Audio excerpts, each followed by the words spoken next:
shaqaaqada ka soo korodhay xuduudda u dhaxaysa Soomaaliya iyo Somaliland marka ugu horeysa dadka deegaanka gobolka Sool iyo Sanaag waxaan ugu baaqayaa nabadgelyo iyo deganaansho inay dadku ku noolaadaan oo ku dhaqmaan inay ka fogaadaan dagaal xasarad muusanow barakac iyo dhimasho inay ka fogaadaan baaqyada ka baxaya miidiyaha ee laga soo dirayo hareeraha caalamka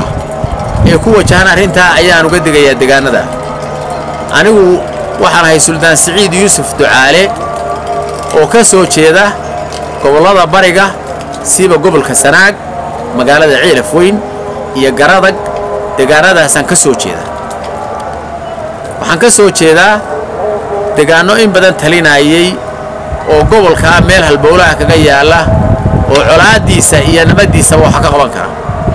waxa ku garanaysaan inaanu wax ka qaban karno waa halkii uu deganaan jiray ciidankii marka Puntland ay ku soo kala jabeen Cabdullaahi Yuusuf iyo Cadam Muuse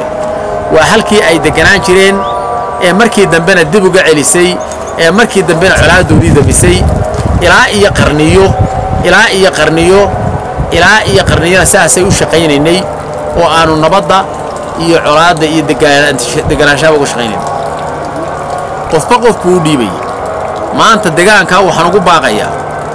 gobolada bariga oo dib u dhac badan ku dhacay oo horumarkii Somaliland gaadhay aan sidii ay ahayd uga faa'iideysan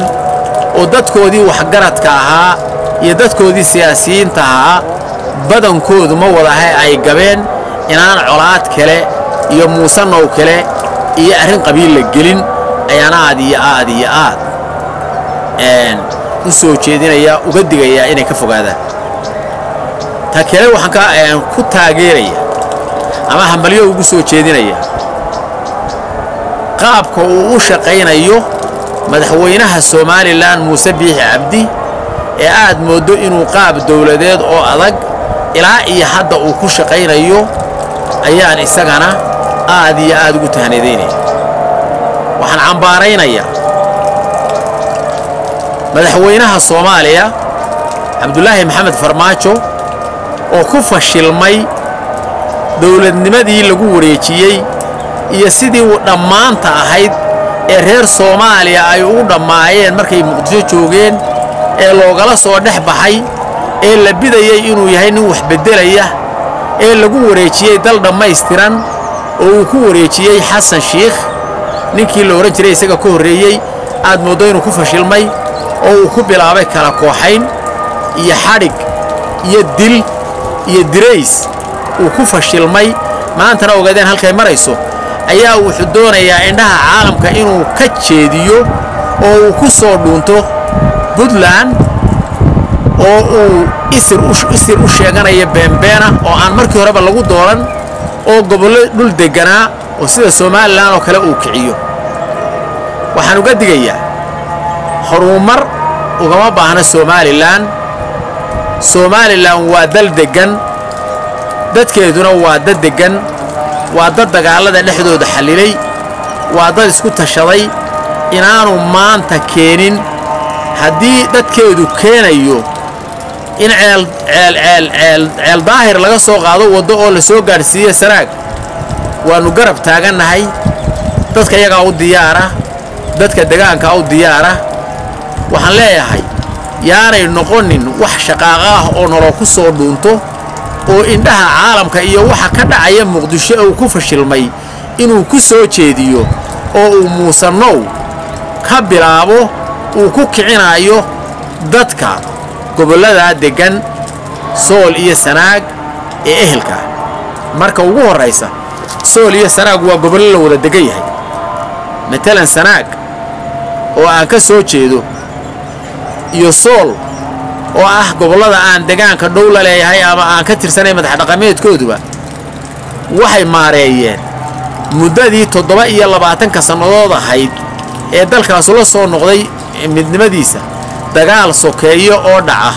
ayay maareeyeen oo reeraha ka dhexdhaca waxaana hogaaminayay oo arrintaa libteeda leh madax dhaqameedka deegaanka jooga oo kaashanaya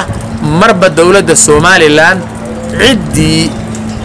talada haysa la kaashanaya waxaanu ka nahay